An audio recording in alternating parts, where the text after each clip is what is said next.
Pour me présenter un peu rapidement, on va dire que ça fait une quinzaine d'années à peu près que je fais des actions avec des sortes de protocoles. Donc je prends d'abord une idée que j'ai et ensuite je réalise quelque chose. Donc en général je mets en avant une idée qui passe par une action et ensuite ça génère chez moi on va dire des réactions, des sentiments, des choses comme ça. Et après, les choses que j'expose, c'est plutôt des sortes de restitutions que des œuvres en elles-mêmes. Donc voilà, j'ai commencé il y a 15 ans avec au début, j'ai commencé par faire des choses, on va dire, plutôt figuratives et plutôt de la sculpture ou des choses comme ça. Et après, petit à petit, je me suis un peu délaissé de la matière et j'ai fait plutôt des actions qu'on pourrait appeler performances, mais bon, il n'y a pas de mise en scène, en tout cas dans les actions. Du coup, je préfère appeler ça juste des actions et pas de la faire performance avec quelque chose de théâtral, quoi. Du coup, il y a deux œuvres ici qui sont présentées. Donc, la première, c'est une sorte de calendrier de yaourt, en fait, que j'ai choisi par date de péremption. Donc, c'est-à-dire, c'était je crois en 2010, j'avais décidé d'acheter tous les yaourts avec les dates de péremption de l'année, donc qui allaient du 1er janvier au 31 décembre. Ça fait 365 yaourts, donc j'allais dans les supermarchés pour chercher ces yaourts et je les choisissais, non pas en fonction de mes goûts, etc., mais je regardais uniquement la date de péremption qu'il y avait et j'essayais d'avoir tous les jours de l'année. Donc du coup, ce qui m'intéressait dans cette démarche, c'est d'être là dans le supermarché et de ne penser qu'à ces dates de péremption. Donc il y a un petit côté un peu maladif, un peu obsessionnel, et que je voulais ressentir, quoi. C'est pas le yaourt en lui-même, c'est vraiment l'obsession de quelque chose, quoi. Et du coup, voilà, tous les 15 jours, j'allais acheter à peu près une quinzaine de yaourts qui correspondaient aux dates de péremption. Je les ai tous trouvés. J'ai eu des fois un peu de mal, donc j'étais obligé d'aller dans les supermarkets, les petits trucs où tout est à moins 50% quand ça périme dans la journée. Et ensuite, la deuxième qui est cette fois-ci une vidéo, enfin une sorte de diaporama qui passe avec des plaques d'immatriculation de voitures.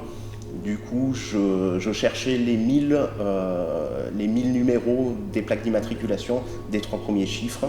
Donc les anciennes plaques d'immatriculation, aujourd'hui c'est plus comme ça, mais à l'époque c'était 3 chiffres, 2 lettres et 2 chiffres.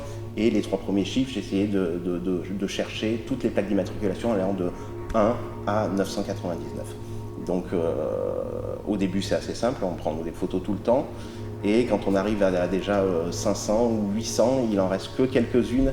Et alors là, on est vraiment dans quelque chose d'obsessionnel, à regarder toutes les plaques d'immatriculation dès qu'on va se balader, à choisir des spots où il y a beaucoup de voitures, des parkings,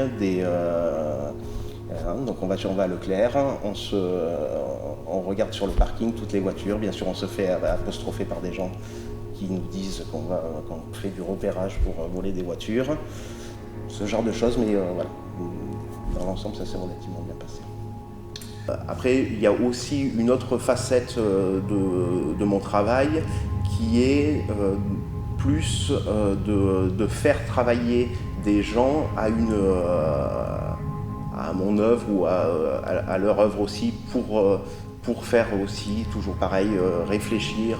Et pour vous donner un exemple, il y a un an de ça, j'ai demandé à des peintres chinois qui font des reproductions de reproduire des grands autoportraits d'artistes connus comme Poussin, comme Gauguin, etc. et de mettre leur visage à la place des artistes. Donc voilà, je me disais, là encore une question, qu'est-ce que c'est que cet artiste, enfin, est-ce que l'artiste c'est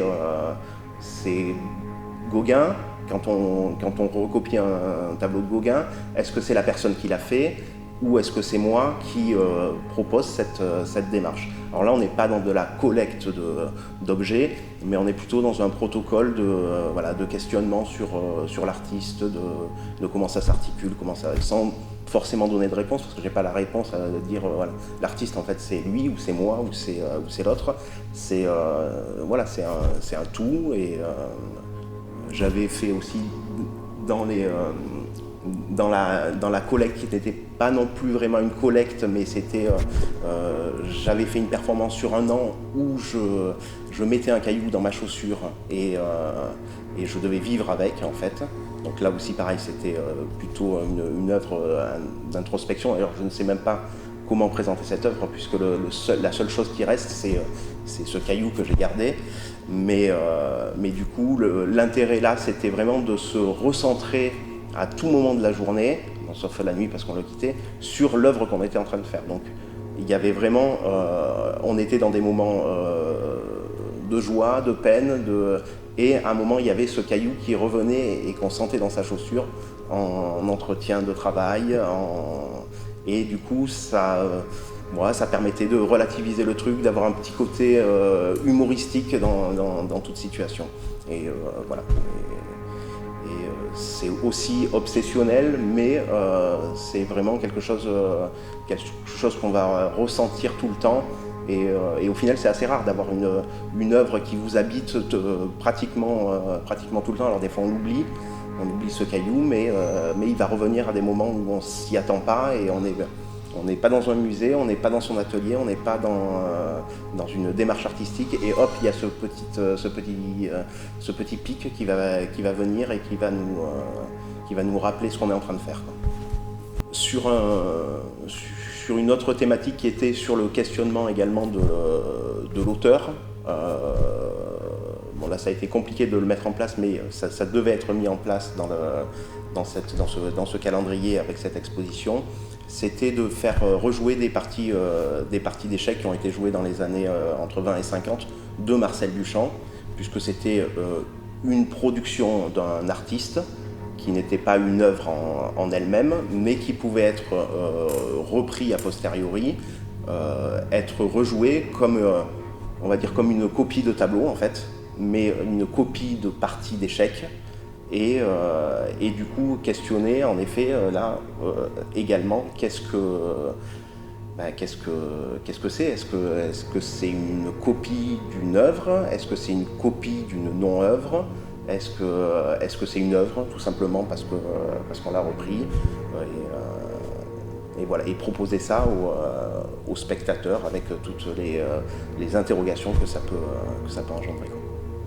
Ce qui m'a attiré dans tout ce qui était protocole, c'est que déjà on n'a pas vraiment besoin de matière, on n'a pas besoin de stockage ou peu, on reste sur une idée. Et puis après, moi je suis quelqu'un d'assez théorique, et même quitte à ne pas finaliser la chose et la laisser en théorie pure, c'est pas quelque chose qui me dérange. Après, pour exister en tant qu'artiste et pour proposer des choses, pour avoir des retours, etc., c'est un peu compliqué de rester comme ça dans la théorie pure. Donc du coup, je suis un peu contraint de proposer des restitutions, des choses à voir et à comprendre. Et c'est comme ça aussi qu'on arrive à faire passer un message. Donc voilà, moi j'ai pris le parti de ne pas faire des sculptures par exemple.